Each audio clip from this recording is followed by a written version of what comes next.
looking at the run sheet, I would like to throw in a section talking about my experience as a fan going into the game. It's a chock full podcast for sure.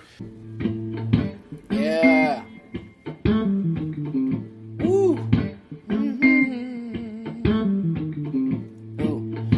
Third Degree, the Third Degree Net Podcast. Third Degree, the Third Degree Net Podcast. Third Degree, the Third Degree Net Podcast. Third Degree, the Third Degree Net Podcast. Third Degree, the podcast, is brought to you by Soccer 90. Now go shop at soccer90.com for all your FC Dallas, U.S. national team, and international club gear. They got it all. New jerseys, tees, and more continue to arrive throughout this month. And because you are the very special and precious Third Degree listener, you get 25% off your order when you use the code Third Degree at checkout at soccer90.com. Well, hello there, FC Dallas Curious fan. Welcome to another edition of Third Degree, the podcast. Hi, for everybody new here, I'm Peter, and with me are my two good friends who I love to talk all things Dallas soccer with. First, Dan Crook. Hi, Dan. Hi. For everybody new here, you really came at the wrong time. That's a really good point. This is a really crummy time to hop on the bandwagon. And editor and founder of thirddegree.net, the good Buzz Carrick. Come in, Buzz.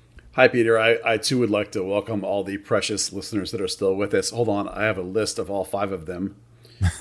John, Mary, Steve, and Timmy are still hanging around. Yeah. If metrics continue to trend as they do when Dallas isn't playing well, we'll be lucky if there's like 7 people listening to this episode. Well, it's more than that, but for sure, our numbers are tied to their numbers. When they stink, our numbers drop through the floor, and when they're good, our numbers go up. So I always want them to be good, but imagine what the numbers would be if they actually like started to be competitive and made it to like an MLS Cup final or something. Could you imagine? Yeah. Oh, it would be exciting. Guys, silver linings. They didn't play for 2 weeks, and the numbers kind of dropped in those 2 weeks. It's going to rebound. Just trust the process. Bounce back, yeah. All right, Dan, that's actually a good way to start this because I had a plan of how I'd like to attack this. I'm going to suggest that you let me just kind of get out of the way all of the negative and bad stuff, and then you two can follow up and finish out the pod, just filling everybody with all the positivity and convincing us why this isn't as bad as it actually is, and they'll end up being the mid-team table we all said they would be at the beginning of the season. You good with that? Oh, cool. A 20-minute podcast. Nice. Yeah, you can try, but I don't think it's going to happen. Okay. Yeah. Let me just throw out with this. Since we last spoke on a previous episode, the good guys in red have played 2 Major League Soccer games, neither of which ended up in a result that any of us would like. First, on Saturday night at home against Minnesota, against an admirably good crowd, by the way, a 1-1 draw, and then last night out on the road once again, LAFC 2, FC Dallas 0. Let me throw out some stats for you. Dallas remains beaten on the road, 0-4. Lucci's road record, by the way, is 5 wins, 6 draws, and now 20 losses in his tenure as manager of this club. In those 2 last games combined, the team totaled 4 shots on goal and a XG combined between the 2 games of .75. And by the way, this came against 2 teams that are below the playoff line.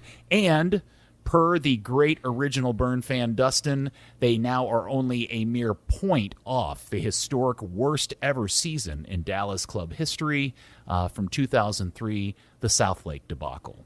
So, Buzz, come on. Everybody's counting on you. Yeah. Tell us why this isn't as bad a dumpster fire as it appears, both from a distance and up close. Well, I'm afraid I can't do that because this is a full-on, complete dumpster fire, and it's only going to get worse. Dan probably heard the burn I did earlier this week for the patrons about the schedule. And while everybody in MLS plays the same schedule, and certainly everybody in the West plays the same schedule, Dallas's schedule was front-loaded and back-loaded with home games. So you just talked about Lucci's road record. This thing is about to get brutal for FC Dallas. So When I look, just to sum it up really quickly, effectively, you're looking at getting to late September with about 2 wins total, and they have 1 now. And I was being generous when I went through it. So it's bad, and it's going to stay bad, and it's not going to get any better. Now, if you want one positive, the only positive I have for you is that you remember before the break, there was that 2-game stretch where they found a way to create a significant amount more opportunities than they had in any other game. They had back-to-back games, 28 shots and 20 shots. They needed to be more efficient in those 2 games, but those 2 games had a silver lining we were looking for. Well, that's gone. So unless Lucci can find a way to get back to that, the last 2 games, 15 shots and 13, and you had even lower shots on goal totals, and so as opposed to just shots. This team is a mess, front and back. Lucci's not helping it, making it worse. So, and it's not all on him. Well, I think later we should talk about whose fault all this is. Maybe it's a different podcast, but it's not all on Lucci. But it definitely is a dumpster fire of epic proportions at this point. Okay. Dan, several episodes ago, we caught everybody's ear with a rather heated exchange between myself and the two of you when I was trying to figure out what exactly this team was any good at. And I was still never convinced by your case that you guys made, but it seems even worse now than it did then. At least I think you tried to make a compelling case that the team was at least decent in midfield. But I think we can all agree we're not going to argue over the fact that they're not even good at that anymore.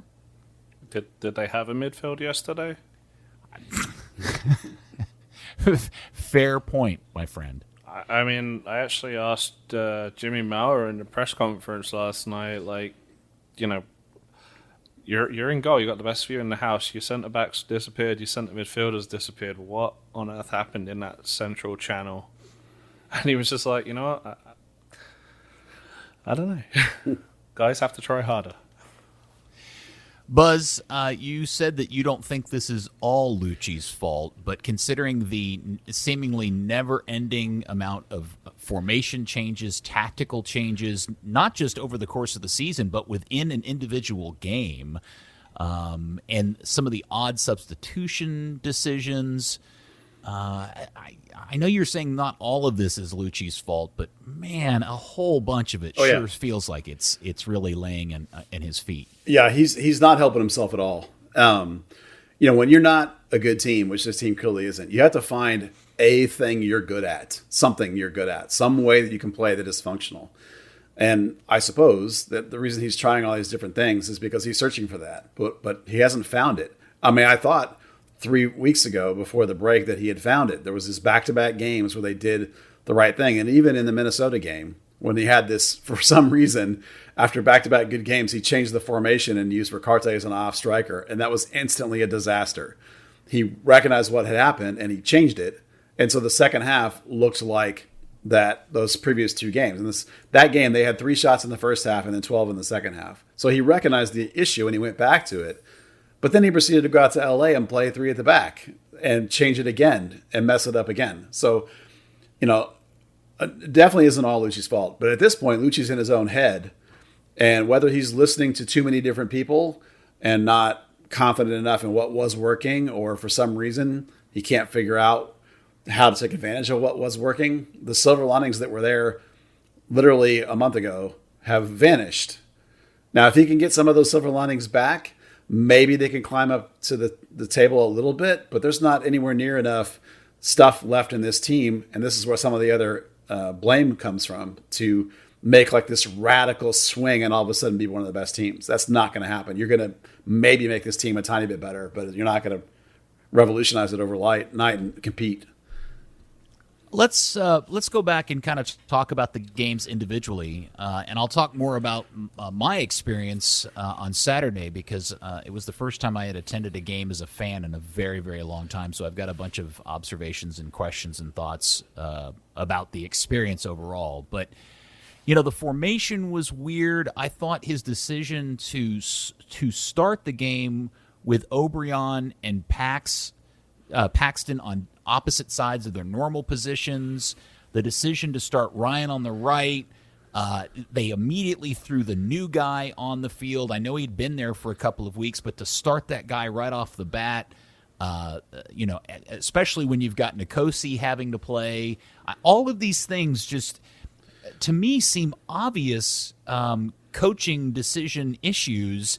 And I just wonder, is there not anybody in the organization, one of his assistant coaches, whether it be Lucene or Drew or somebody that just sits down and goes, yo, Lucci, really take a holistic look at what you're doing here. You're doing too much. And there is a much cleaner way of putting this team on the field, because it just seems so obvious to me and clearly a lot of other people. No, he doesn't have that guy. And you remember, Peter, we talked about this when they hired Lucci, that he needed a guy over his shoulder, a veteran. Like I used the name John Ellinger at the time. And they chose not to retain Marco Ferruzzi in that capacity. And they went all with guys that have no experience on his staff. Nobody on his staff other than Drew Keyshawn has experience. And Drew's experience is all as a goalkeeper coach. It wasn't in the role that he needed somebody. And clearly it's been affected by that the whole time. And in particular in that game, like every single one of those changes he did, I can point to what it was that he thought, oh, I have a problem I have to solve. Like he's vanilla ice. So let's do that real quick. Why would you put O'Brien and Paxton in opposite of their natural positions to start the game? Because he flipped his outside backs. He wanted to have O'Brien and Paxton play tighter, almost like false, because Paxton is basically a false wing. He wanted O'Brien to come into that center channel with Pepe, and he wants him to kind of get next to Pepe on those channels and then open the right side for Ryan, because Ryan is a very vertical guy and has not previously been great on the right. However, that was his best game on the right he's had. It's not as good as on the left, but that was his best game he's had on the right.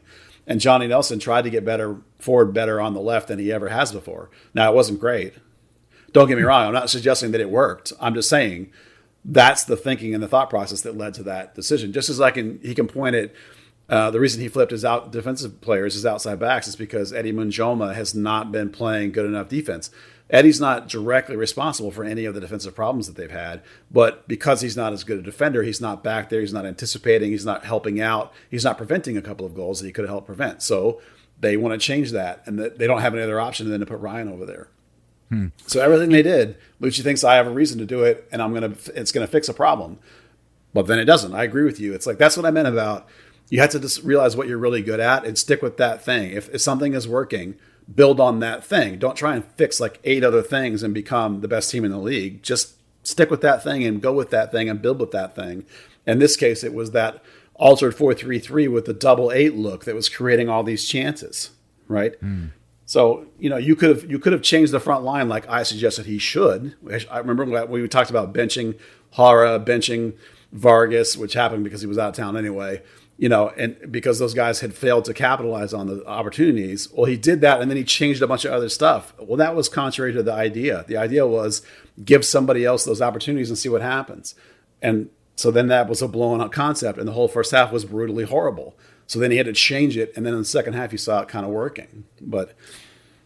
So, Dan, do you think that maybe another issue was the idea of throwing in a guy that was brand new to the team on the same day you were having to, due to injury and absences, throw on a rookie center back at the same time, having to play essentially in front and behind each other with Quignon and Nkosi? Yeah, I was going to say when Buzz said that was Ryan's best game at right back, I was going to throw a massive asterisk on it. He was great going forward, but offensively, he was awful. Like, he kept, he's trying to cover inside for Nkosi, who honestly didn't really need that much cover. So's Jose. You've got Facundo Quignon not doing a whole lot in the first half. He did warm up in the game and, eventually made that fantastic tackle, which was way too risky anyway. But he also legs. But he also turned the ball over and got it stolen from him from Jakari Hayes of all people for the goal. Yeah, for the goal, yeah. I mean, and it's one thing if you're going to have Nkosi in the back. Nkosi's the type of player who tries to make those searching passes where, okay, if he gives it away, it's not in great danger. But if you've got a brand new 6 who's not necessarily dropping into the right spots and covering that ground, you've got a massive gap in the midfield. You could have put Tessman in there, you could have dropped Acosta back, and you could have really solved that issue. And not overcomplicated things, not overtaxed Ryan and Jose and forced Nicosi into some dangerous spots. Yeah, the whole thing was very weird. I was frankly surprised that they started the new guy as quickly as they did and gave him all that time. And we can talk about this more after we go through the LA game. I'm still not 100% sure I understand. I can tell what he's good or not good at because he looks so overwhelmed with the mess that he has walked himself into. I can't give you an honest opinion if Quignon is a good, average, or terrible soccer player. I have no idea. I think here's the part that gets me about it. Just kind of going back. So remember last year, Thiago Santos starts, and Lucci went with a double pivot, specifically because he said, he kind of needs to learn the positions. He needs to learn the defensive style of this team. Didn't do that with Quignon, and he got better immediately for it. Yeah, interesting. And then in the LA game last night, Lucci, good Lord, makes so many changes, including his weird obsession with playing 5 in the back on the road because he's so scared of his own shadow, which included the unbelievable decision to put Nicosi Burgess and Justin Che next to each other. I am completely toasted. My brain is melted over that decision. Yeah, listen, I did this in my instant reaction today. No one can convince me. I don't care what anyone with the team says. No one's going to convince me that wasn't a Bayern Munich shop window game. 100%. That somebody, whether it's Lucci or whether somebody above him, said, our chances of winning in LA are 0 anyway. You might as well, let's put the kid out there. Minjoma hasn't been great, right? Let's put him out there. The problem is that Justin Che's best position is a center back. He's an okay right back. He's not a very good attacker. He's an okay attacker. He's not a good attacker. Like in the wing back position is a position that requires very little defense. So little defense that you can put like O'Brien or any kind of attack. Paxson has played there. You can put Sean there, right? So you're taking a guy who's a center back, and the reason he plays center back is because he's not a great attacker. And you put him out of wing back. It makes no sense at all. It's like, that's not an answer. That's like, I have a problem. I need a wing back. Oh, I know. 17-year-old Justin Che, who's a center back. No, that's terrible. So there's no way that's actual solution decision. That's 100% in my mind. We want to sell this guy to Bayern Munich, and we're going to toss this game for it. I did find it funny in the press last night. I asked Justin. He seemed to definitely get a little more comfortable when they switched to the back fours. Like, asked him, how he felt playing as a wing back as opposed to fullback, and he just said, "I mean, I'm not either. I'm a centre back." So right, he knows. Listen, I think the world of Justin Che. I'm super high on this kid. He played really well towards the end. Yeah, he's a good player. That was like you say, that was a shop window move. The problem is that you have the last place team. Your coach is dying on the vine. He's desperate for something, and you play a 17-year-old kid out of position? No way, right? That's ridiculous. I mean, even that seems extremely out of character for Lucci, who's famous for making really weird roster decisions. Conservative. Yeah, sure, but he's a defensively conservative guy. He doesn't play kids in the back. Look how long it took him to play Reynolds, and Reynolds is a dream wing back. Justin Che's not. So, it's out of character for Lucci. It's out of character for the situation. It's out of character for how bad the team is. It's like there's no way that Lucci made that decision on his own. There's no way he wasn't told to play him, in my mind. Am I wrong in thinking that Nicosi has spent time playing as a fullback or wingback out on the right at some point in his career? Or has he also only been a center back? He's played outside in college, but not as a wingback, though. It's just an outside back. And he's done it in training, too. And he's fast as hell. I mean, he would... Yes. Yeah. Well, I guess my point is if you're going to go to the extreme of playing Justin on the field, it may have been smarter to let him play the third center back and put Nicosi at wing back. Well, the thing is, you'll get more money selling Che as a wing back than you would as a center back. Have we become that jaded, Dan? Are we really that jaded over this whole thing at this point? This is the Wow. discussion we've had a few weeks ago. Yeah, it is pretty crazy. So again, I don't understand the fundamental concept of taking a critical midfield component out of the game so that you can put a third center back, and in this case, a rookie, on the field. And I don't understand Lucci's obsession with this road formation, and because it has completely failed every time they've used it, to the best of my memory. And two, as soon as he makes a switch late in the game because he thinks he's got maybe an opportunity to grab a goal and a tie, as soon as they go to 4 in the back or 2 center backs, they actually look decent again. Yeah, this is another thing that Lucci's doing that's I think it's backfiring on him. I think it comes from last year when he tried to play the way they had played it at home on the road, and they got wrecked like back-to-back games by significant score lines. And then he tried like this low block 5 thing, and it actually kept the game close, and he was almost able to steal the game at the end. Didn't they win one in Kansas City off of that formation? Yeah, they might have too. The funny thing is that I'll share it online here when this podcast goes live. There's a YouTube channel that's name is escaping right now that does these animated videos about tactics and stuff in Europe and whatever. And one of the ones they had up this week is about why teams, this is about in the Euros specifically, why teams play 3 at the back. And it talks a whole bunch about how this is what you do when you think you have less talent than the other teams. So clearly that's what happens. Lucci's a believer in these high-end tactics, right? He thinks he wants to be Pep or whatever. So he's trying to compensate on the road against better teams with this tactic, except that it's not working. This goes back to the idea I said of when you're this bad, you got to figure out what it is you're really good at and go with that, because that's your only chance to win. And every week it's something different right now, and that's going to make it worse. That's going to kill you.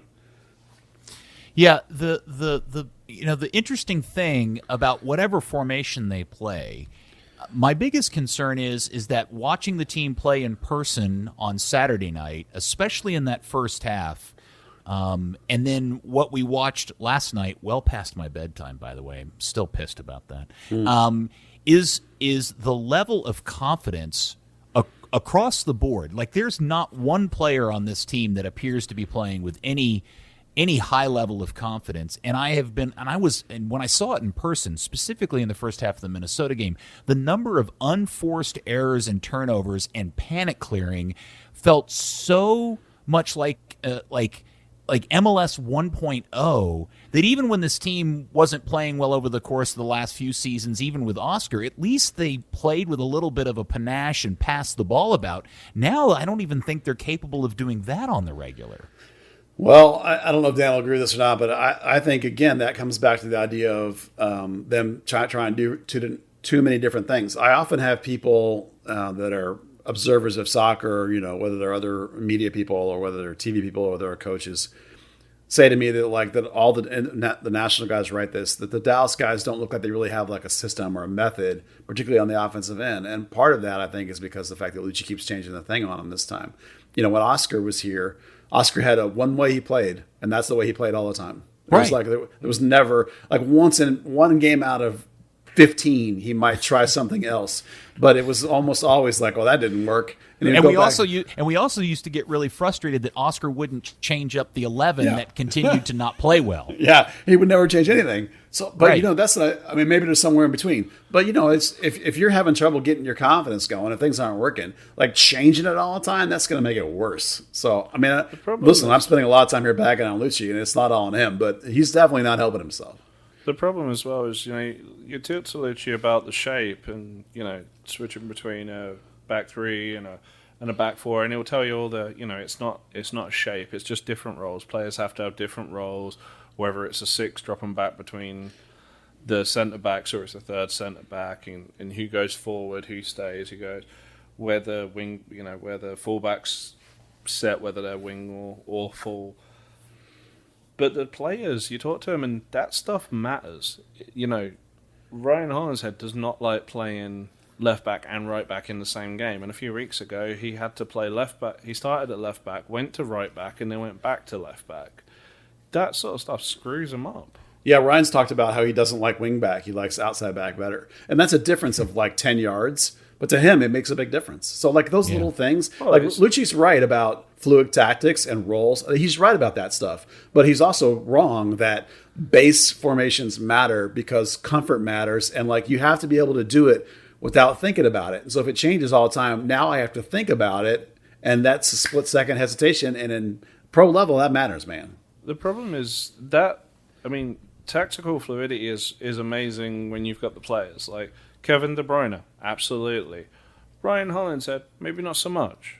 Yeah. And that's not a shot at Ryan. That's just saying, you know, the elite players can, you know, are that versatile. Not every player is. Well, let's make an analogy. How many U.S. players are there that can do Berhalter's right back center holding mid bit? There's one, right? You know, just because you think I want to play a certain way doesn't mean you have the players for it. And in Major League Soccer, you don't have the players to play like Liverpool and Man City. Yeah. Well, let me point something out that I think is the most troubling aspect, which is we're talking a lot about tactical formations and the difference between how this team looks when it plays with 3 center backs or 2 center backs. But what I find most alarming can be found in the heat maps of these 2 last games, because we see both of these formations being used. But what is the one consistency is that if you look at the overall team maps from the Minnesota game where they played with 2 center backs and the LA game where they played with 3, the amount of time spent in the opposing penalty area is literally 0. Like there is no color in the heat map from who scored for Dallas in either one of those games that is representative of any real time spent in the opposing box. And what I'm really confused by is that when we got into the heated argument about what this team may actually be good at, you made the case that they were playing, that Acosta and Ricarte were actually doing a commendable job at chance creation.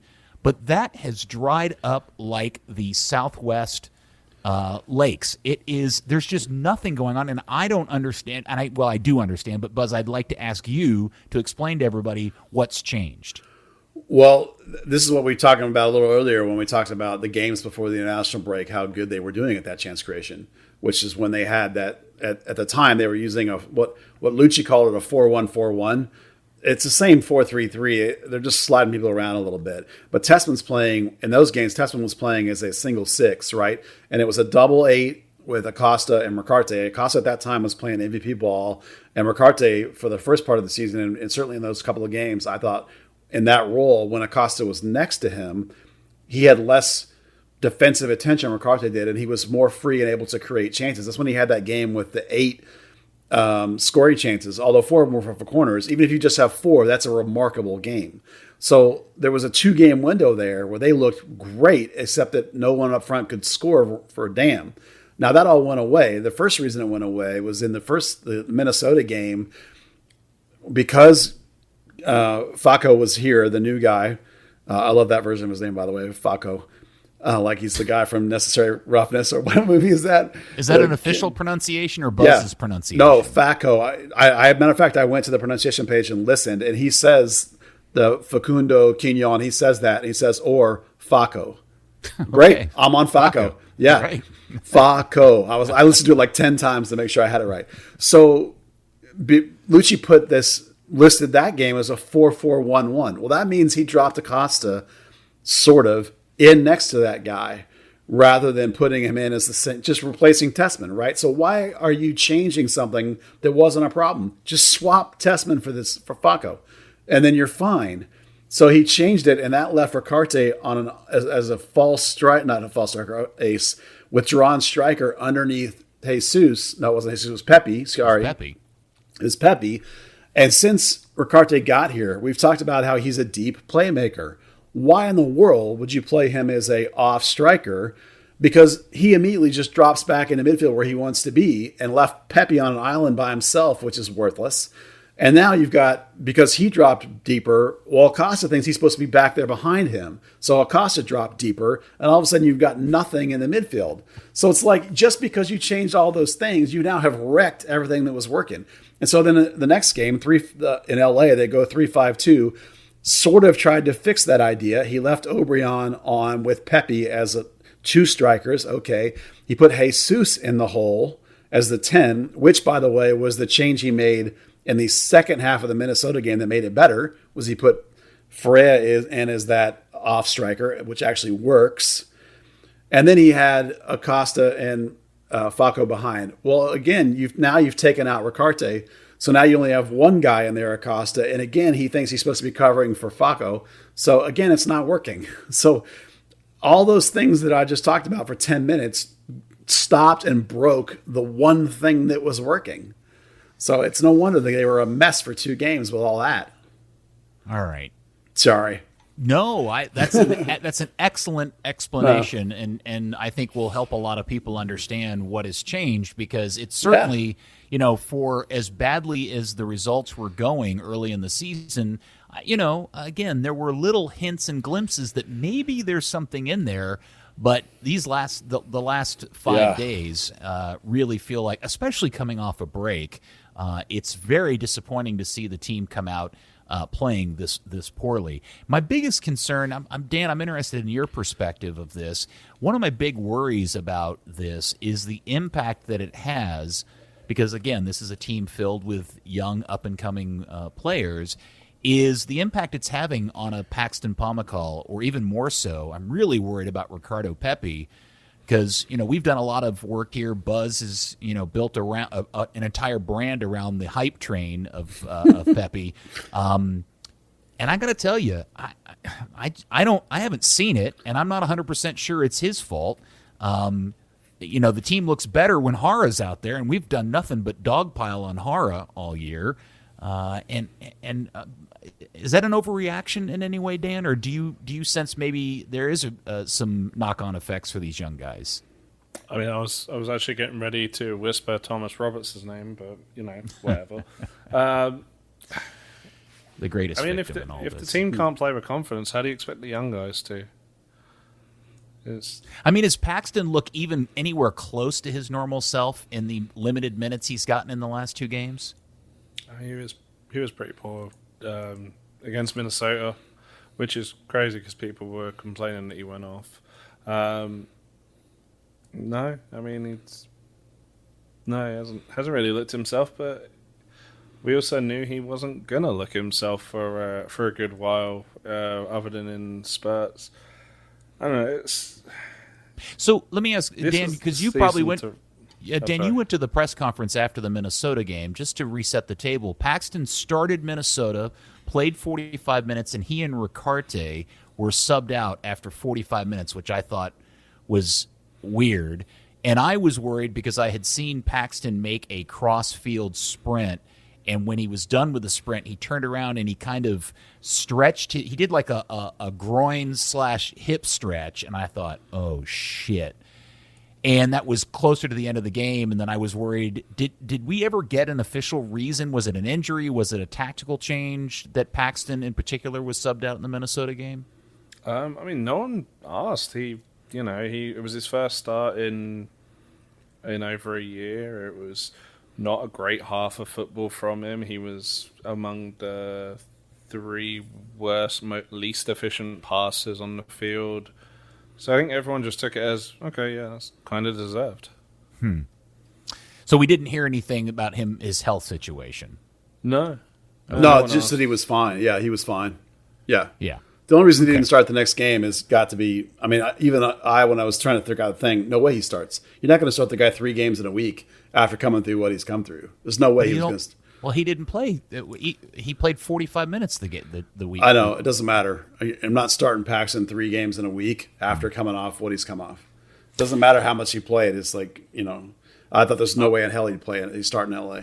All right. Well, I want to vibe off of Dan's comment about a pretty poor first half of soccer from Paxton, because if there's one player who I cannot figure out why continues to get time on this team because I'm pretty sure he is now a solid bust. Donkey is touch. Jadir O'Brien, because that guy, yes, donkey touch express, and he is so in his own head, and he is a giant bag of zilch as far as I'm concerned, and they got to get that guy off the field because he's not helping anything.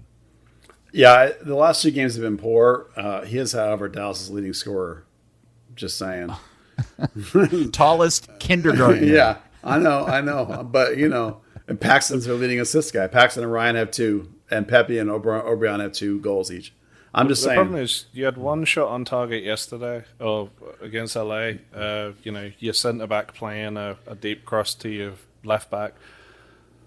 But the only times they threatened going forward into the final third were balls over the top to O'Brien. I mean, that's why you keep him on the field, because there can be those moments. It's just either he has to not get his knee off on the ball, or not do something boneheaded and cut the ball back. Dan, he singularly was the reason why, I don't know, 6, 7 decent opportunities to build up and keep possession, completely unforced turnovers in the middle of the field that turned into counterattacks. Now, if LA had been any good, or if Jimmy hadn't been standing on his head, that game, just based on O'Brien turnovers alone, should have been 5-0. I don't disagree. It's just it's those moments. There's no one else on that team right now except for Che when he forced that corner off the. Actually, was it O'Brien that overhit that pass to Pepe? But you've got no one else in the team that's going to force that pressure. Yeah, if you think about it tactically, if you're going to sit in a low block 5, then your best chance is to counter over the top. And so Pepe and O'Brien, those are the 2 guys that can counter over the top. Especially when your breakaway for the last 5 years has been Barrios, Castillo, guys like that. You've got to have someone with that pace to get to the end. Har can't do it, right? So that's basically. I'm not saying that it's good. I'm just saying you can always see, if you think through it, you can see what Lucci meant. I'm not saying it's the correct decision. I would have not played that way. But he really is turning out to be a poor man's Barrios. Oh yeah, for sure. I'd actually say not even a poor man's Barrios, a poor man's. What's the fella called? Not Castillo. Jetterson. Oh Jesus, no! Jetterson. No, Jetterson. Oh my gosh. Oh, the guy's his nickname was Manga. He was the one that was on loan from Dynamo Kiev for a season. Wow. The Colombian guy. I don't remember that dude at all. For Dallas? Jeez Louise. Man, okay, not Ricardinho, was he? No. This was like 2014 or 15. Oh wow, I don't remember that at all. I mean, here's the thing. Here's how Andres ridiculous Escobar. Oh yeah. Oh, yeah. I mean, that's how ridiculous this club has gotten. Yeah. Is that there is an endless pile of bodies of just total foreign washouts. Well, look, Peter, that's why I said it's not all Lucci's fault. I mean, look at... Yeah, well, that's kind of where I'm going. Yeah. That's where I'm going with this, because Matt Doyle, on the heels of last night's loss, tweeted out a question to the universe that said, which was essentially, I'm paraphrasing, which was the last successful inbound signing Dallas had made, and he asked if it was Rito Ziegler. And I think that's probably correct. It depends on whether you consider Acosta a decent signing or not. Brian Acosta. Thiago Santos. Yeah, Thiago Santos is pretty solid. But listen, look. This is why I said it's not on Lucci's fault. Number one, the Hunts. You got to give them some blame, because right now they have 2 DPs out of 3. So they're missing a DP, and one of them is trash. And that's on the Hunts. Okay? So then you go to Zanata, and you have to look at the players that they've brought in. They've sold players, and the pieces they brought in to replace them so far have not been good enough, right? Now, listen, I think Martinez is a good defender, Peter. You might agree with me, but I think Martinez for Ziegler, to me, is fine. It's the problem is the rest of the defense around him is not great. They sold Thiago Santos, and they replaced him with Facu, who right now is not quite as good as Thiago Santos. Maybe he'll play into it, but right now he's not as good, right? O'Brien is not as good as Barrios. right? Vargas is pretty much the same as Mosquera, not much better. Excuse me. Fafa Pico looks great wash. for Houston right now. Yeah. So why was he not any good here last year? Right? They sold their 6 that was pretty good the week before the season. Now, I like Ricarte, but if you don't know how to use Ricarte, I'm not sure that it's going to help you because they don't right now. They keep using him one game correctly, one game incorrectly, right? You know what Ricarte feels like to me? He feels like the modern version of Daniel Pineda. Yeah. Where they think they bought an attacking midfielder only to find out they bought a deep lying playmaker. Yeah, exactly. And they don't know how to use him. Right. And that's on Zanata to a certain extent, right? The play the kids guys that you were so excited about are either stagnating or not playing. That's not necessarily on Lucci. That happens because you bring in a 28-year-old veteran and pay him a bunch of money. What am I supposed to do? Play some 17-year-old kid? Sean doesn't look that great, right? The draft picks have been mediocre lately. You know, you sold Brian Reynolds for bags of money. I don't blame you for that. But right now, Eddie Manjoma's not anywhere close to being a good replacement. How much are they spending on Philippe? I don't know. I mean, he looks pretty good, but they got Jimmy Maurer. I don't know. Whatever they're spending on Philippe is a waste of money. That guy's not playing. You know, it's not all on Lucci. This team as a roster collectively, fundamentally, is significantly worse than it was 3 years ago. And that's not Lucci's fault. Okay, but let me push back. Are you telling me that if Oscar Pereira was the coach of this exact same team, or Arena, or Bob Bradley, or any number of other MLS coaches, that they would be in last place? They would be the same team? No. Listen, I'm not defending Lucci. I'm not saying that Lucci hasn't screwed up a bunch. He has. This team's in last place. He owns that as well. I'm just saying it's not just on him. You're right. If they had Bruce Arena or if they had Oscar, they'd be close to mid-table probably, where we thought they would be. But that's different than saying it's not. That's why I say it's not all on him. Mid-table, like fighting for 7th or fighting for 10th, whatever, that's not going to get you anything either. And that's on Zanata and the Hunts. That's not on Lucci. The fact they're in last is on Lucci. The fact they're not in first is on everybody else. Dan, since you actually were part of the post-game press conference last night, you had an interesting kind of perspective on Lucci's mood, and why don't you, if you could just share kind of your observations from that, I think would be interesting. Yeah, so, we all know Lucci as the enthusiastic guy, talks an awful lot and, very upbeat and gesturing. Last night he was slumped in a chair, looking absolutely miserable. He kind of wasn't, even his speech pattern was different. The press conferences typically start 15 minutes after the end of the game. This one was at least 35 minutes. Someone was getting chewed out, and he looked like life had just chewed him out. Do you think he was getting chewed out? He was burned out on chewing his players out, or his players were chewing him out? What do you? Anybody have a guess as to, or is this just the after effect of just this entire season weighing on the poor guy? You could honestly guess any of those. And this is just from body language and speech and stuff. But when we ask Lucci questions, it's always, he'll be blunt about something, he'll be critical, but he'll surround it in praise and positivity, platitudes, all that, whatever else, and the other philosophical stuff he comes out with. And last night, it didn't even really dive into all that. It was just kind of honest about, not having players in the middle and trying to match their defensive shifts, and it wasn't. It was really short for a Lucci presser. Kind of looked. I don't know. If it was a home game, I wouldn't have been. I'd have been like, I don't know if Clark and Dan didn't walk in the locker room and absolutely ream him, but I don't know. I don't know if I have zero feeling that happens. I'm not 100% sure that level of concern. Definitely remember they did that with Shellis a few times. Well, and then Shellis chopped him into little pieces. with his hands.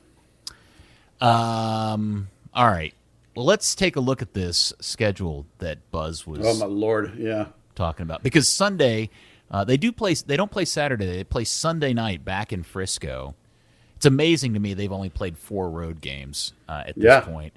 And so, of course, that means the best team on the Eastern Conference is in town, the aforementioned Bruce Arena and the New England Revolution, who did a number last night on somebody else. And then so, Buzz, I kind of wanted to run through this with you because then it's another week. It's the July 4th game, which is a Sunday night game. Yep. That's against their Vancouver cellar-dwelling partners, Vancouver. That's that the win? That's is the that one the win. That's the one win. Is that the one win? And from there, Buzz is suggesting, and I'll let you guys shout out win, loss, or draw. Each of you do it as soon as I say the game. On the road against the Galaxy. Loss. Easy This loss. includes you, Dan. On the road at Portland. Loss. Loss. At the road in Denver. Loss. Loss. Home I'm actually to- pulling up PPG while we're doing this. let's see. Home to the Galaxy. Tie. I have a tie, yeah. No, I have Okay. a loss, sorry. Loss. A loss. Okay. And then the last of the July gauntlet, this will be the 6th game in July, is at Children's Mercy Park in Kansas City. Loss. No mercy. No mercy, okay? August starts off in the worst possible way, their personal hellhole at Seattle. Yeah, loss to the team that has not lost a single game. Yeah. Okay, all right. And then everybody's favorite new neighbor, Austin, is in town. Rival game. I'll go tie. I'll take a win on that. Maybe the fans will kind of boost them. Okay. And maybe, hopefully, Austin hasn't bought a striker by then. Then they have Kansas City in town on the 14th of August. Loss. Seattle then comes to town at the end of a 3-game homestand. Loss. Massacre. And then they have to go to Houston. Loss. And then I will be in attendance with my co-host of the Kick Around, Andy, in some plush seats at Q2 Stadium in Austin. Loss. Loss. Let's see. Do you want to keep going? Sure. Okay. September the 4th in Salt Lake. Loss. Loss. Oh, no. It's National Day of September 11th, host to the Earthquakes. Tie. Tie, yeah, but could be winnable. That's San Jose's a mess too, but Yeah, I'm going tie. they're only, what are they on the road? They are... Sorry, I've got it. That's a winnable game, but I don't think they do it. I think because by then you're cratering, right? Okay. You know, so yeah. Oh, yeah. Okay. And then a Tuesday night game up in the Big Apple at Yankee Stadium. At least it currently is at Yankee Stadium. Loss. On the Tie. loss. Okay. New York City 1 point per game at home currently. And then we'll just end it here on Saturday the 18th, back down in Houston. Loss. Loss.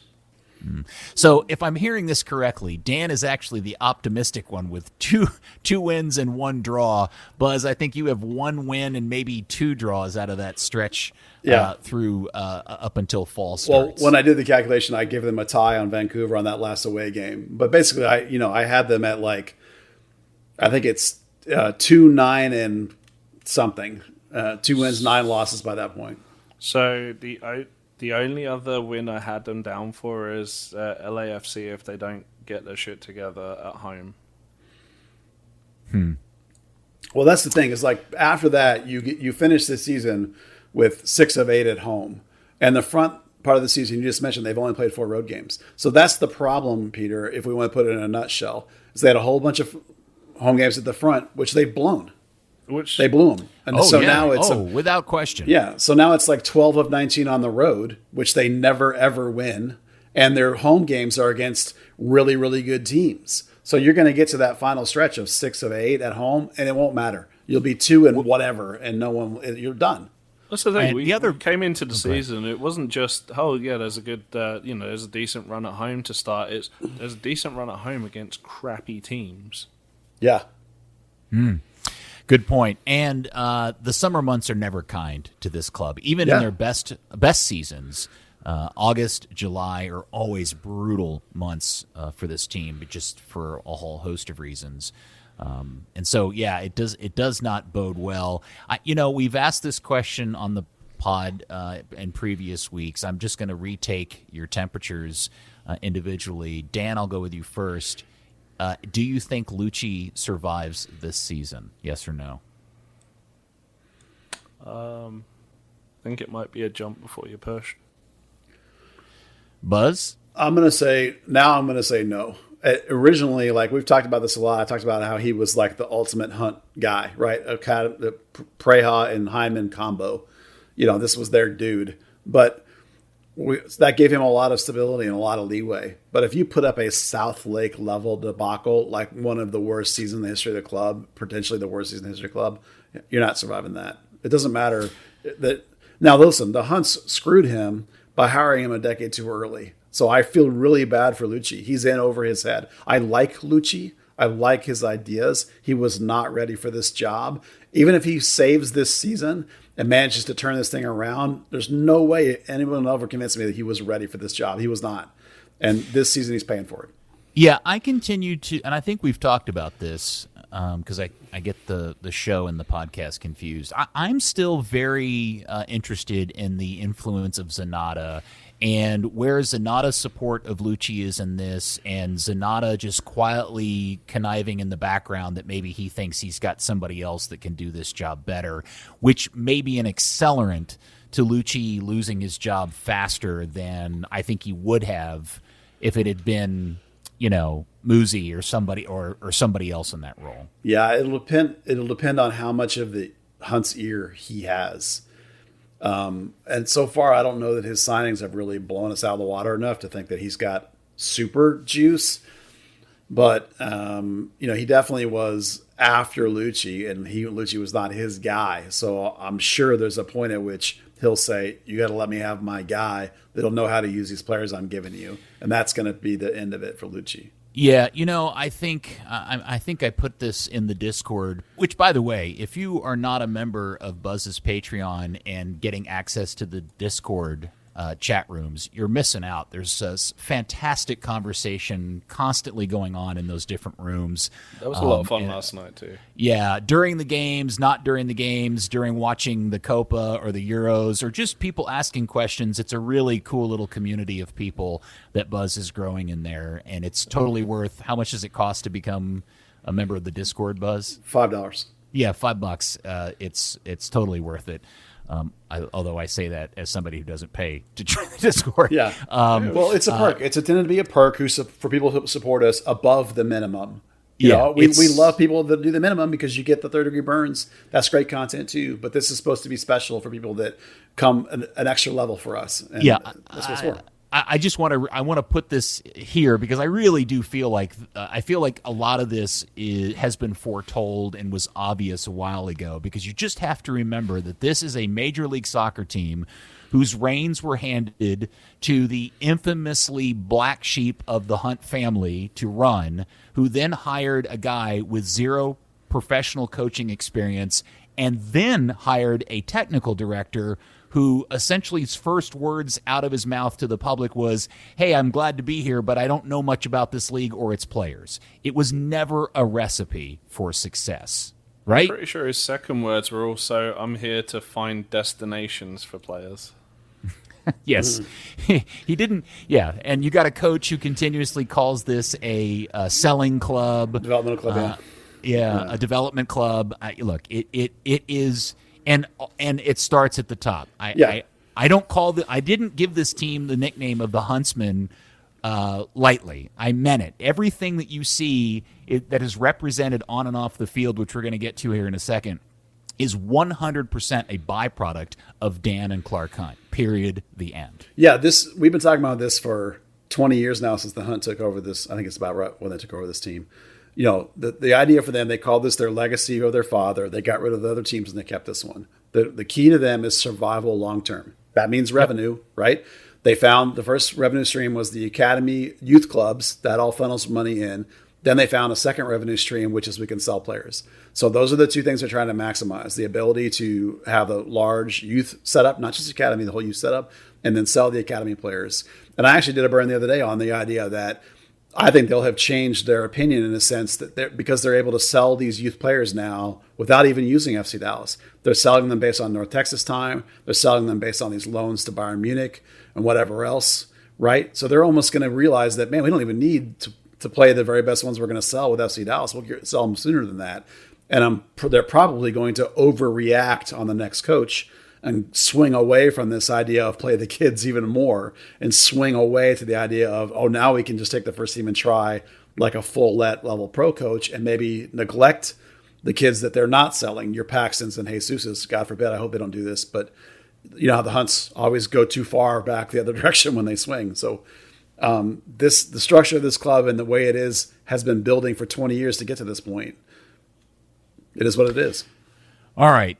Before we move on to my observations as a fan in attendance of a game, I do want to go back and just talk quickly about Sunday night against New England. With the best team in the East coming to town, Buzz, do you have any sense as to what we should expect in terms of lineups, starting players, etc.?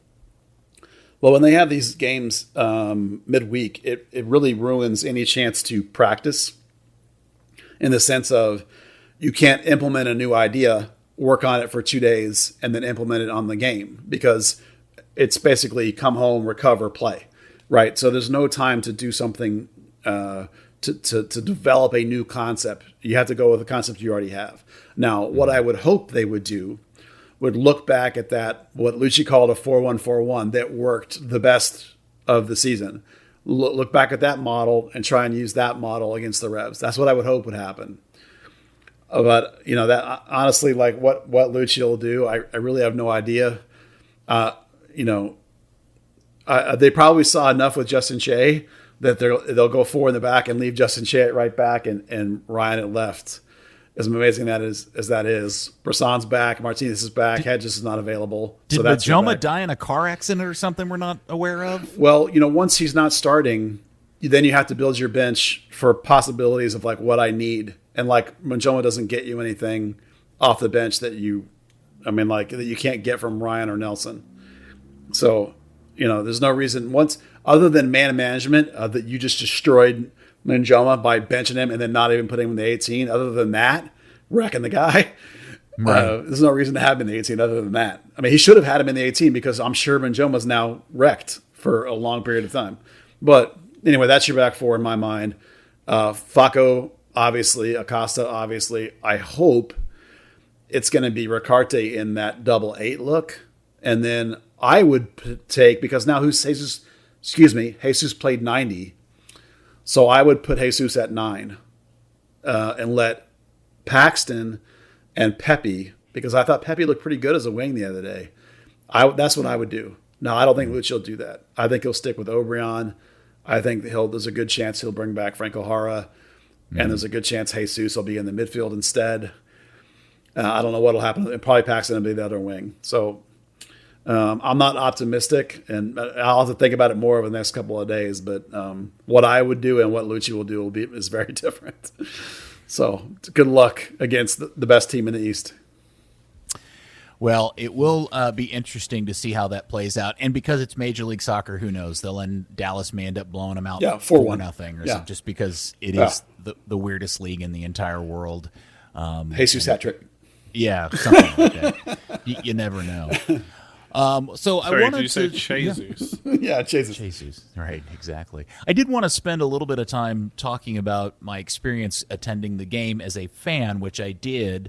I bought tickets and I sat in a good section. I took a friend of mine who has really grown into becoming a supporter of the game, and I had forgotten the game started at 7:30. So we arrived at thinking the game started at 7, we arrived at about 6:15 to walk up to the West Gates and see this insane line of people standing in the broiling sun. And it was almost, and then I realized, oh wait, we've got like 90 minutes before kickoff. And the line was already back to where the youth soccer building is. I forgot the title, the U.S. Soccer Youth, whatever that is. It's kind of 100 yards or so away from the West Gates. and found out that, and now, is this normal? They were only opening the gates an hour prior to kickoff, so they didn't open till 6:30. That isn't the normal course of things, correct? It's normally 90 minutes. 90 minutes. Okay. And just to reset the table for everybody, I attend these games as a media member, and I usually walk in 20 minutes, 30 minutes before game time through a different entrance and just zip in. I don't pay attention to any of this stuff. So much of this is new to me, which will be old hat to many of you, so I apologize. But I found that maddening, and there was only one set of gates, and by the time it opened, the amount of time it took to get through the metal detectors was insane. And I think I read that maybe some of the metal detectors went down and they were having to individually wand everybody. Bad game day experience, number 1 and 2. The long lines, gates not open very early before the game, and then the time it took to get in through the gate. It's almost like somebody forgot to tell them they were going back to full capacity. Yes, and this is going to be a continuing trend as I get through this experience.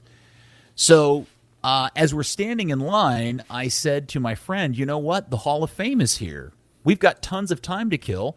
You should go see the Hall of Fame. And by the way, I'm embarrassed to admit, I've yet to go to the Hall of Fame, and I live here. I, for whatever reason, haven't been in that joint yet. I'd love to see it. Oh, and Soccer 90, the soccer store is over there. I haven't actually been inside of it yet. I want to see it. So we wanted to go to the Hall of Fame first. And I asked, where's the entrance to the Hall of Fame? And the guy says it's right there, but it is closed on game days. Now, this has been a confusing back and forth because I have been told by several people that it closed during the pandemic and they haven't been reopening it during the pandemic, and that it will actually be open Sunday, but I'll get to that in a second.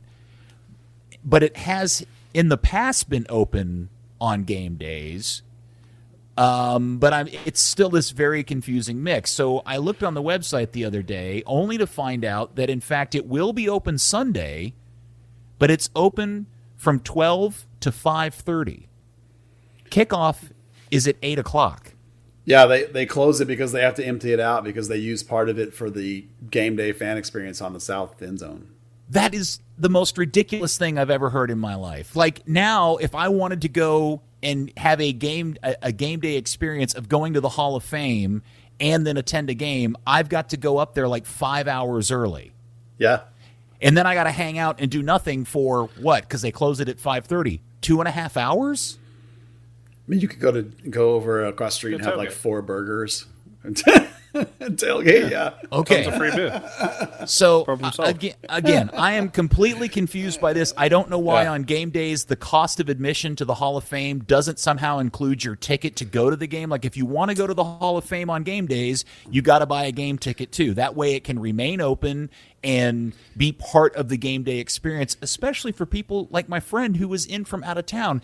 Now, again, I don't run a Hall of Fame. I'm not an events person. I'm sure there's lots of other parts of this that I don't understand, that I'm ignorant to, and somebody's punching their dashboard or kicking their dog going, Welpton, you have no idea what you're talking about. It just seems ridiculous that they spent all this money and hyped up all of this thing about building the U.S. Soccer of Hall of Fame, and it's not open and convenient to go to on game days. That is ridiculous to me. I think that's actually a spectacularly good idea, that on game day, a Hall of Fame ticket is a end zone seat ticket. They're like, you go to the Hall of Fame and then you just go into the stadium and watch the game. That to me, that's a no-brainer. That's an amazing idea. I don't know why it's set in the way. Well, or even just, hey, I'm here to go to the game. I've got a game ticket. Can I pay an extra $5 to walk in and see it? Yeah. Now, here's the crazy part. So I asked a lot of people this, and I had a longtime season ticket holder who had this exact same frustration tell me that he was told by an executive in the company that the reason why the Hall of Fame is not open on game days or during the game itself is tied to the cost of security they would be required due to insurance requirements based on how many people may or may not have to walk through the Hall of Fame because there's 20,000 people in the facility. Oh, man. Okay. Yeah. Now that kind of smells like the reason we're told that they don't generally do 8 p.m. kickoffs, like it's a fable and it can't possibly be true. because it's such a nefariously awful reason for not providing a game day experience is because of a bottom line issue. So I don't know if that's true or not. I hope it's not true, but they've got to come around and figure out a way to open the Hall of Fame in a convenient manner so that you can enjoy that entire experience. I mean, that's a believable reason to me. Insurance, I totally can buy that reason. But this comes back to what we say a lot of time about the hunts: put on your big boy pants and get it done. Again, decent idea, good idea, Hall of Fame, love it. Poor execution, can't go to it on game day, right? I mean, come on. I will say, you go to a lot of clubs, and certainly from my experience, Liverpool and Barcelona are two of them. The museum isn't open on a game day. However, those aren't clubs that need to provide an extra reason to get people into the stadium. Yeah, fair. See, that's a different experience. And I went to the museum at Old Trafford twice on game day in the hours before kickoff. I went to the Liverpool exhibit, whatever it was. I mean, I've been to multiple Premier League club, not just the pro shop, but other things on game day. At least I think I have. Maybe you and I are talking about different things. But your point is right, Dan, that you can't equate the two. I for sure have been to a Colo-Colo game, and their museum is open with all their trophies to the public on game day. We walked right through it. So, and by the way, let me also say this. I was really crushed that I didn't get to go, because once I got to look in the window and see what was going on, it was something I wanted to go in and see for myself. It looked really cool, and I was really crushed that we didn't get to see it. So the thing is, there's not really a perfect thing. Like, if they closed off the club side to avoid the people walking through, well, that's your World Cup trophies, that's your Gold Cups, that's the Dewar Trophy, the original US Open Cup. That's really all the stuff that people should want to see. So it's like, then are you really paying the cost of admission for half of a museum? And I mean, at the same time, I'm sure a large part of it is it's easier to keep it closed and make tough decisions. Well, okay, so that's bad fan experience number 3. Number 4 came when, after the game, we were sitting on the west side in section 106. My friend and I decided, instead of leaving, we wanted to go have dinner, grab a late bite at Jake's across the street, because I really wanted a number 9 with fries. Their ham and cheese is awesome at Jake's.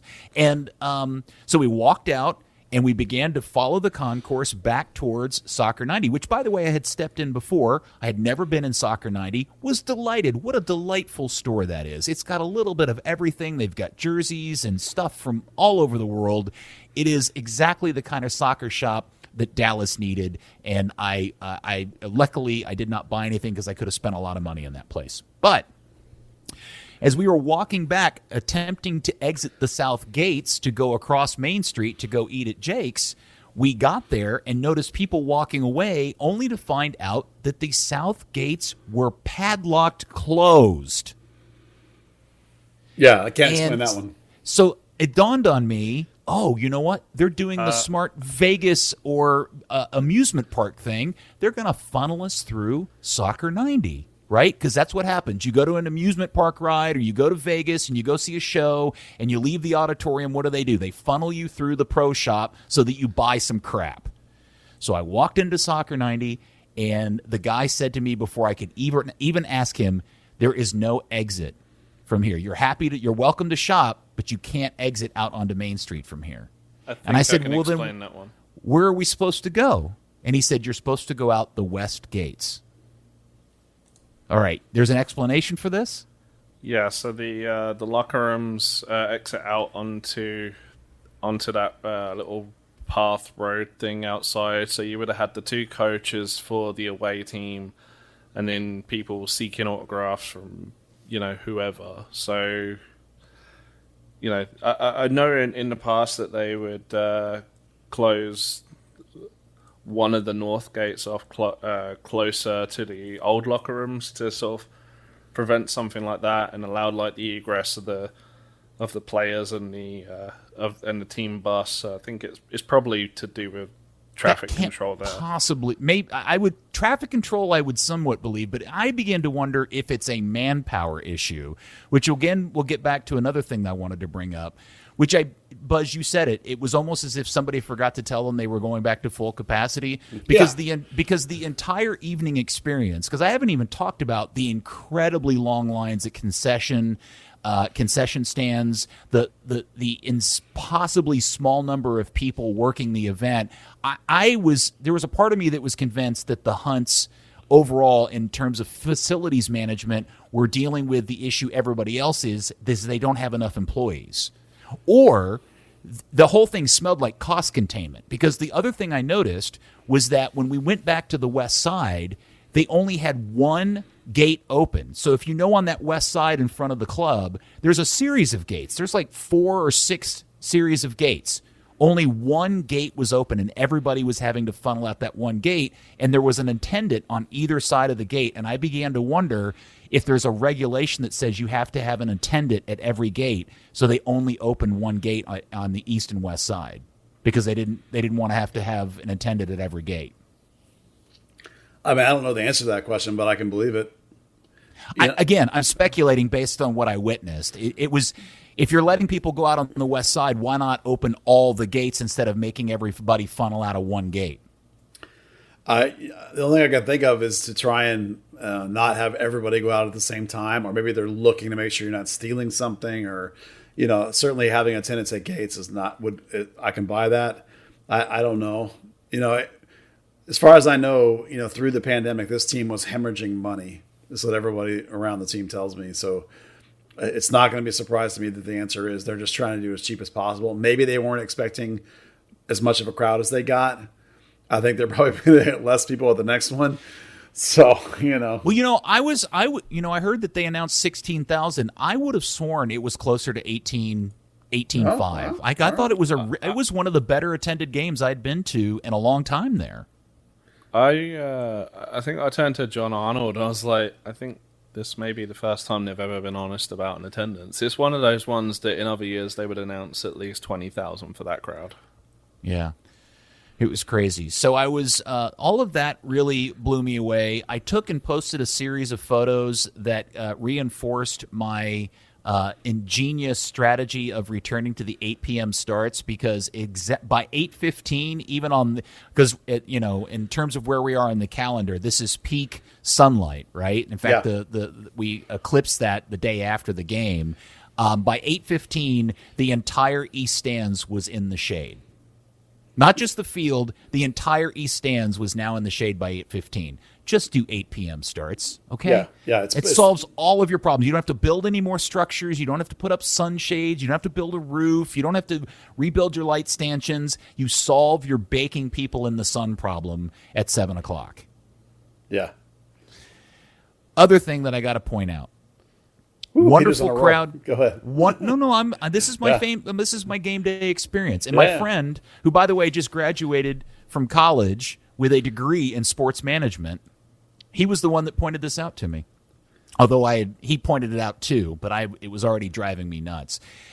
Moving the supporters groups to the southwest corner has been an interesting move, and I think it feels like they're a little more organized, and you do actually hear them a bit more. But the empty stage on the north end of the stadium is like a giant pimple on the forehead of your favorite supermodel. Maybe not, just hot chick, whatever. It stands out like a sore thumb, and it is so weird that of this entire full place, there is this vacant construction area with 2 cars sitting on it, just doing absolutely nothing. It is so barren and so weird to see that empty stage, Buzz. I know you haven't had a chance to witness it in person yet. It just really changes the vibe of the entire stadium. And as much as I think the supporters groups are enjoying sitting where they are because they're closer to where the players come in and out, and they're kind of getting more engaged with the fans on either side of them, the empty stage is just it's weird. And again, this is all just my experiences as a fan for the first time in a long time, just kind of going as a fan. And it was a really, really odd experience. And I do now understand from that perspective why the game day experience is just so poor overall. Like, why would, it's not good, guys. Well, game day experience has never been great, so it's not surprising it's still not great. I don't know that they know what to do with that north end. Honestly, I mean, there was some discussion they were going to do something with it, but they never have. So I don't, But COVID's over. Why not reopen it? Well, I remember there being some discussion that they wanted to get the fans off the stage anyway. That this was kind of an excuse to move them. So I think that this is what they wanted, was to have the stage be empty. Now, I'm not sure why, and I'm not privy to any reasons what they think they're going to do with it, but this is what they wanted as far as I know. Look, if you're a pessimist or you're, if you're a conspiracy theorist, it feels like, well, now we don't have to employ the security people for the beer garden. I think that's 100% what it is. Yeah. That was the discussion when they first even said, "Hey, we want to move the supporters groups." Again, the move of the groups to the southwest corner has been a good overall, but the beer garden was without question the most charming aspect, or the only charming aspect about going to a Dallas game, and now it's gone. It's so weird, so very weird. Sorry, I'm prattling on about it, but I had a lot of thoughts about it. Yeah, I don't know what to say. I mean, I agree with you. I don't know what to say beyond that. I mean, it's not. I haven't even seen it more than really early this year, so I haven't seen it lately. So, it's bad. I grant you that. But it's essentially 2 Toyota trucks and a bunch of tarping over the old stands that they've pushed towards the back of the stage that say "Thank you, fans" on it or something like that. Well, that sounds terrible. And then with the overgrown ivy in the back to hide the cables. But, yeah, the whole thing was very odd. So, all right. I guess sorry if probably a whole bunch of people have tuned out or stopped listening by now because I've been prattling on about honestly, that. They're more than likely saying, yeah, this is what we go through. Well, it was interesting and juxtaposed with all of the insanity and the great scenes that we saw in Austin. All right. Anything else? We've gone on way too long. Buzz, you should just edit that whole thing out. Just take the whole thing about me reviewing the game day experience out. That was a waste of everybody's time. Anything else? Well, there was some stuff, but we're already at an hour and a half. So who cares? People love us. Okay. We're podcast of the year. Yeah. The other stuff is that the MLS Next playoffs are here in town. I finally found the schedule, so I'm going to post when the FC Dallas teams are playing, if anyone's interested in that. The new reserve league has been announced. The only thing I want to say about it right now, because we don't know a lot, is that they're talking about independent teams coming in, which sounds like they're going to open it up like USL 1 is. And if that's the case, then I expect North Texas to move to that conference. Like if this new league had been some sort of U23 league, I think North Texas would have stayed in USL 1. But since it's going to be open, I'm expecting them to move. So when you say open, are you thinking the Greenvilles and Tormentas will move in, not like Dallas Texans and Solar trying to start semi-professional teams? Who knows? I mean, it could be all those things. I mean, it's going to be Division 3, which means you have to have a stadium of like between 1,000 to 5,000 people. So you have to have some sort of facility. But yeah, those kinds of teams, like Greenville might come in. I mean, I don't know. Every team's different. It depends on whether you like MLS or not as an organization, But for the purposes of FC Dallas and North Texas, they like their kids to play against grown men who are fighting to put food on the table. They want Justin Che to get punched in the face. So if that's the way this league's going to be with these independent teams, and maybe some of the MLS teams will have more like reserves than it is like a youth team like Dallas, North Texas is. Well, that's what they want. So that being the case, it looks like I'm expecting North Texas now to move to that team. So that's all I really have to say about it at this point. I didn't think Che played that badly last night to get punched in the face by the opposition. No, yeah, he played pretty good. Yeah, okay. The idea is they want their 16 to 20-year-old kids to have to fight against dudes that are in the prime of their career and 30. That's the key. So, and then it's been interesting to see a bunch of the European guys back in town during break. I saw Reggie Cannon posting some stuff, trying to mend some fences on Instagram this week. I saw that they had a press conference with Weston that they scheduled way too. They didn't give a lot of people a lot of heads up on. I just saw a photo of him standing posing in a number 14 jersey, which I thought was kind of, I don't know, that created all sorts of weird feels. By the way, I didn't know how to react to that. he's holding it up. I wish he was assigning, but whatever. Well, I also wondered what the current number 14, Nkosi Tafari, must be thinking about that. That was interesting, too. Well, the important thing among all that stuff is that these are guys that, from one reason or another, are not super happy with FC Dallas. To see them back, here and doing things, oh, great, good. Mend some of those fences. Now do the same thing with some of your veterans. Like they reached out to Jason Christ this year finally, right? Awesome. Keep doing it. I saw somewhere posted on one of the social medias, Weston showed up for a pickup game at the Pit in Frisco with a bunch of kids, and I thought, oh my gosh, could you imagine? Could you imagine being a 12-year-old kid and Weston McKennie shows up to kick around with you at this? Oh, goodness. That's awesome. That would have been amazing. Yeah. All right. Well, don't forget, everybody, that Third Degree, the podcast, is brought to you by Soccer 90, which is awesome, by the way, I can tell you, because I was actually in the store just a mere days ago. Don't forget to shop at soccer90.com for all your FC Dallas, U.S. national team, EPL stuff, other European teams, international club gear. They got a little bit of everything. Tons of keychains, by the way. All new jerseys, tees, and more continue to arrive the rest of this month.